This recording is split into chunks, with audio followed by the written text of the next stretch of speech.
Feel అవుతా. నా దేవుడు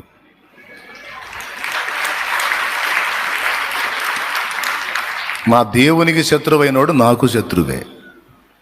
నా దేవునికి శత్రువైనోడు నాకు శత్రువు. ఎవరిని లెక్క చేయను. నీకేమన్నా చేస్తారు, నీకేమన్నా ఇబ్బంది కలిగిస్తారు, పరిచర్యకి వేగాతం అంటే నా దేవుడి సెలవు లేకుండా ఎవడు నన్ను ముట్టగలడు? ఎవడైనా ఆ విధంగా ట్రై చేస్తే పుట్ట గతులు నామ రూపాలు లేకుండా నాశనం అయిపోతారు. ఎందుకంటే నన్ను కలిగించాడు, నన్ను కాదు. నేనేముంది ఇంతే నేను. కానీ నా పక్షమున ఉన్నవాడు ఆకాశ మహాకాశాలు పట్టజాలనోడు, అసమాన ధీరుడు, సైన్యములకు అధిపతి, నీకే ఘన స్తుతి. నా సైన్యములకు అధిపతి.